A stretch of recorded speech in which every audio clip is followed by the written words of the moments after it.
How to brush your one-handed backhand properly. Welcome back to Tennis University, the ultimate solution to your tennis game. I know this is one of the biggest issues that players have with the one-handed backhand. There's a lot of players where, you know, they swear to the one-handed backhand, they refuse to learn a two-handed backhand. All the power to you. That is absolutely your prerogative. I also know that a lot of coaches, what they try to do is be like, no, you got to learn how to hit a two-handed backhand. The one-handed backhand's too complicated. Absolute bullshit. Not true at all. But what you need to understand is that the way that you brush your forehand is not the same way that you brush your one-handed backhand. So what a lot of people do is they know how to brush their forehand. They know that you're supposed to wave your wrist because the wrist can move in 3 different directions: bending, waving, and turning. And they, you know, use products like the Topspin Pro that reinforce this brushing motion in order to generate topspin. And then no one teaches them how to properly do it for the one-handed backhand, which they love and cherish so much. And then what they end up trying to do, they try to wave the wrist on the one-handed backhand, and they get horrendous results like this. Again, I can teach you whatever the fuck you want to learn. I'm never going to be that guy to be like, oh, the one-handed backhand is too complicated. In fact, if you watch any of my other one-handed backhand videos, you watch me expose how the one-handed backhand uses less muscles than the two-handed backhand. So how do you properly brush the one-handed backhand? I'm going to give you a step-by-step explanation, but first I'm going to give you the big picture here. You do not brush the one-handed backhand with the wrists, okay? You brush, oh my God, it just looks so fucking terrible. Sorry. You brush the one-handed backhand with your rear back muscles, okay? So first, we're gonna fix your normal one-handed backhand. Then we'll get into how to convert it into this thing where you actually know how to brush. So you probably clicked on this video just thinking I was going to teach you how to hit a brush one-handed backhand, but no, we're going to fix your base one-handed backhand first. Well, one of the myths when it comes to the one-handed backhand is not only that it's highly technical, but also that you need a special racket for it. You can hit a one-handed backhand with any racket. I already have an entire video saying you don't need a special racket in order to hit a one-handed backhand. So this is a Aero Pro 2013 Nadal's racket. This is the last racket that they called the Aero Pro before they changed the brand name to the pure Aero in 2015. And as you can see, with Nadal's racket, I can hit a one-handed backhand, and he's a two-handed backhand player. Dominic Thiem's racket, Babolat Pure Strike 18x20, 4th generation. I bought this. This is the Pro Stock model that I got from ProStockTennis.com. One-handed backhand with this, but we all know that Dominic Thiem is a one-handed backhand player. What else we got here? Oh, we got Federer's racket. We got a Pro Staff, PS97. Version 13, 315 grams, 16x19. Okay, we all know that if Federer could hit a one-handed backhand with this, then I guess it's, you know, valid one-handed backhand racket. What else we got here? We got a Pure Drive 2020 with dead Kevlar strings in it. Whoa! We got oh, that one went out. That's not my fault. That's the strings' fault because I haven't restrung this racket in over 6 months.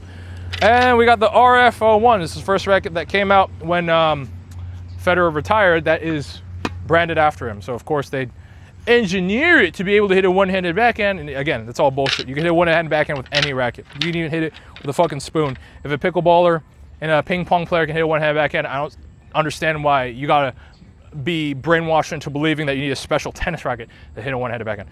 Okay, so how do we hit a normal one-handed backhand?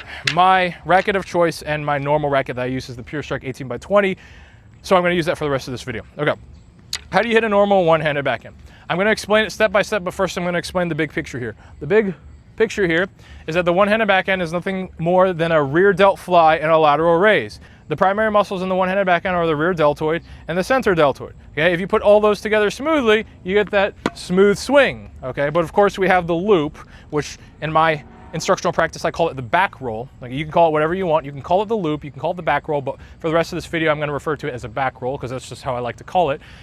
You have to combine the back roll with the swing, and if you do that completely, then you get that beautiful one-handed backhand, okay? Another important thing here is that the wrist is locked, all right? So that's the big picture here. The one-handed backhand is the back roll motion combined with the swing, where the swing is a rear delt fly and a lateral raise that we do together smoothly, and throughout the entire swing, the wrist is locked. That information enough is already, in my experience, enough to fix many people's backhands, but we are still going to go into more detail here, okay? So step one, we have to have the right ready position, and part of having the right ready position is having the right grip. So how do you know whether or not you have the right grip? Well, what I'm not gonna show you is this bullshit retarded diagram that has you memorize 3 different things in order to figure out what the correct grip is. This is the way that grips are traditionally taught. It is so complicated. Is there a much simpler way to understand grips? Yes. How do you know whether or not you have the correct grip? What's the much simpler method? The much simpler method to knowing whether or not you have the correct grip in 5 seconds is based on whether or not the tip of your middle and ring finger is on the correct side of the handle. That's it. Yes, we have 8 sides to the handle, but 2 of them are long, 2 of them are medium, and 4 of them are short. If your middle and ring finger is on the correct side, you're done. Dunzo. Put these fingertips on the right side. Done. Okay, now the question is which side?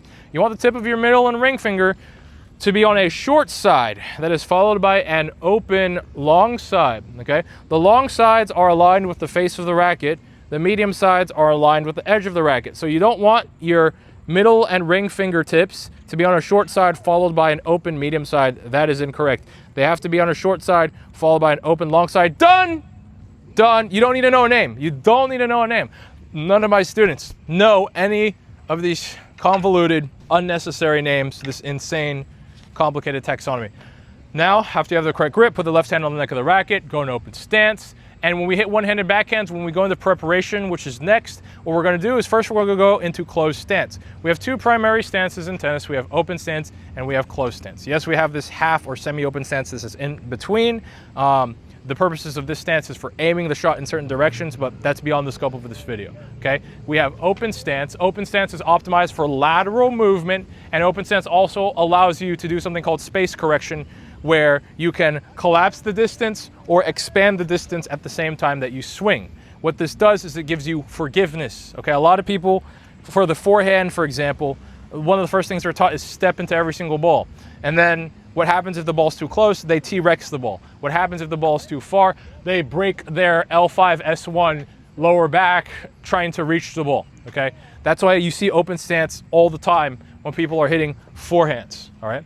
Now, what is the one downside of open stance? The only downside of open stance is it is not as powerful as closed stance. So the reason that you see most players use closed stance on their backhands is to get more power. Why do we need more power on the backhand? Because the dominant arm is reaching across the non-dominant side. So assuming you're right-handed, your right arm is reaching across the left side of your body. This is how far my right arm can reach across the left side of my body. This is how far my right arm can reach across its own side of the body. As you can see, I get way more reach if the right arm reaches on the right side than if the right arm reaches on the left side. So if I have less reach, I have less power. So how can we engineer some more power into our shot?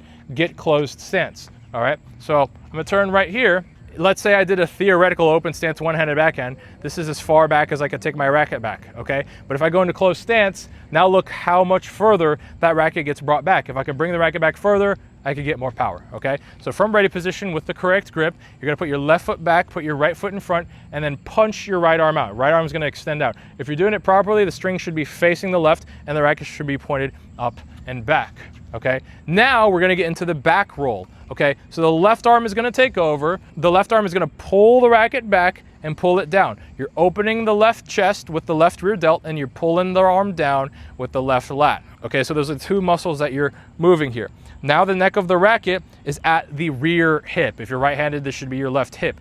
The racket should be pointed directly back, string should be pointed to the left, bottom logo of the handle should be pointed forwards.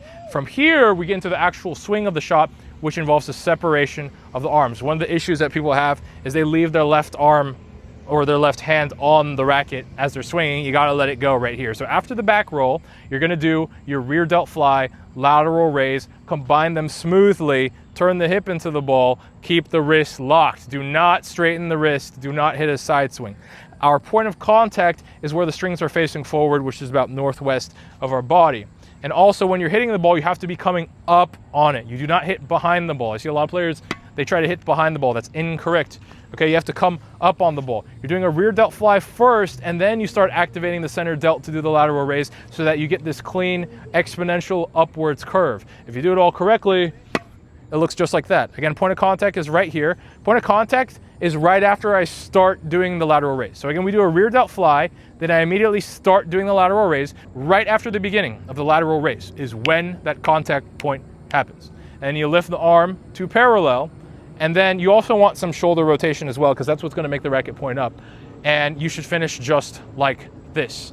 Now, like I said earlier, it doesn't matter what racket you use. You can use any racket you want to hit a one-handed backhand, but there are some differences. So usually for rackets with a bigger head size, like again, this Pure Drive 2020 with strings that haven't been restrung for over 6 months, what you have to do is you have to rev the wrist forward some more. What this does is this closes the racket face. If we close the racket face, this gives us more spin.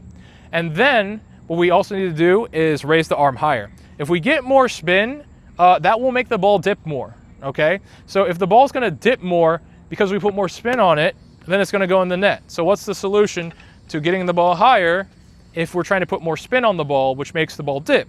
Well, of course, we gotta raise our arm higher. Okay, so you gotta raise your arm above parallel. The last thing I'm gonna leave you off with is how to brush your one-handed backhand. So first, let's review everything that we learned as far as how to hit a base one-handed backhand. First, you have to have the correct grip. Tip of the middle and ring finger is on a short side, followed by an open long side. Put the left hand on the neck of the racket. Ready position should be diagonal like this. From ready position, you want to go into closed stance. Left foot goes back, right foot goes in front. Extend the right arm out. String should be facing the left. Racket should be pointed up and back. Then when we go into the swing, there's two parts of the swing, the back roll with the left arm and the separation of the arms. Back roll with the left arm. We do a rear delt fly to open the chest and then pull the arm down with our left lats. Then our racket neck is at our rear hip, left hip if you're right-handed. Then we separate the arms, start with the rear delt fly, gradually begin the lateral raise. Right after you begin the lateral raise is where your point of contact is so that you can actually send the ball up, and your string should be facing forwards here. And you continue up with that lateral raise and you rotate your shoulder and then you finish with the racket vertical. Wrist is locked the entire time. Do not move the wrist. Some people argue, you're supposed to use the wrist. I see Federer moving his wrist. Okay, there's a difference between you sending neural signals from your brain to activate the wrist versus the fact that your wrist is just not a galvanized steel joint in your body and it has some flexibility to it. When the wrist is going to naturally move a little bit by itself because we have sway, because our joints are not welded to our body, okay? That's not, the fact that your wrist is moving, that's the problem with a lot of analysis videos, is that there's this assumption that if a body part's moving, it's not due to momentum, it's due to deliberate neural activation to move that body part, all right? So that's something you have to be able to discern. So again, if you do everything correctly, it'll look just like this. Now, how do we brush this thing? First, we gotta understand what brushing is. There are two ways to hit the ball, and these two ways to hit the ball are also the two ways that you get spin on the ball. Method number one of hitting the ball is going through the ball and closing your racket as you go through it. So people like to call these long, flat strokes. In reality, we're still getting topspin on these strokes. There's no such thing as a flat stroke.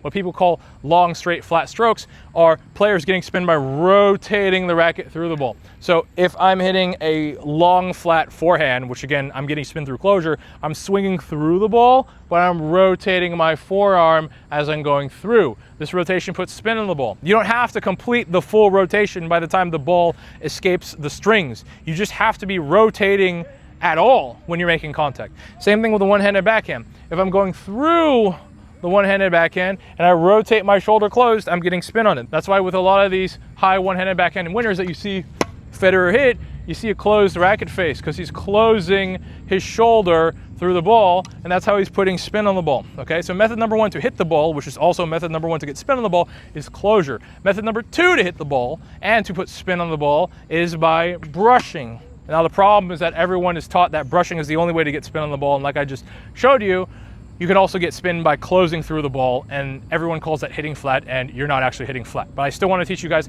how to brush, because brushing is indeed a consistent way of keeping the ball in the court, but you by no means want this to be your entire tennis game, because if this is your entire tennis game, if you're always brushing the ball, you're going to play someone who knows how to hit flat, and you're going to give them a ball at ribcage height, and they're going to slap the shit out of the ball and hit a baseline winner on you.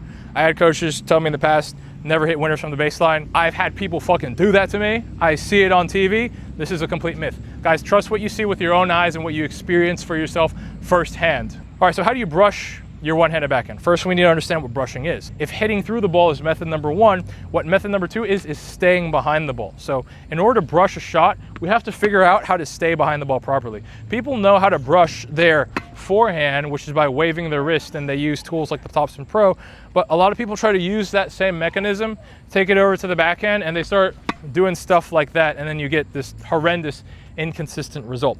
you do not brush the one-handed backhand with your wrist, okay? The fact that your wrist does not move voluntarily is still a law of the one-handed backhand. There are niche uses for it, but for 99% of cases, you don't move the wrist on the one-handed backhand. How do you actually brush the one-handed backhand? So like I told you before, the one-handed backhand is mainly two anatomical motions: rear delt fly, lateral raise. We're gonna add one more. This one motion allows us to stay behind the ball.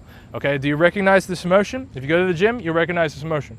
We are adding a single arm face pull to the ball. So everyone knows how to do a normal face pull using the cable machines at the gym. So what you're gonna do is you're going to do a rear delt fly under the point of contact of where the ball is, and then you're going to immediately not only do your lateral lift, but you're also going to immediately add that that single arm face pull at the same time. So we have three motions here: rear delt fly, and then lateral raise, single arm face pull immediately at the same time. This is what allows us to stay behind the ball. If I put my basket here and I force myself to stay behind the basket as I'm swinging, this motion is what I'm literally forced to do. My muscles are forced to do this.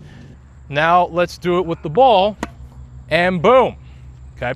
The main difference between hitting the ball straight with closure and hitting the ball brushing is, number one, when you're hitting through the ball, again, you're going through the ball, you're generating spin through closure, and the trajectory that you should be seeing is a straight low net clearance trajectory. When you're brushing the ball, you should see the opposite. You're staying behind the ball, you're generating a high arc trajectory, and there's a lot of net clearance, and they're not as powerful. All right, so now you know how to hit a one-handed backhand. Now you know how to brush your one-handed backhand. With that being said, again, if you like the video, if you got insane value from this video, the least you could do is drop a like, subscribe to the channel if you haven't already, so you'll see more videos like this anytime I upload.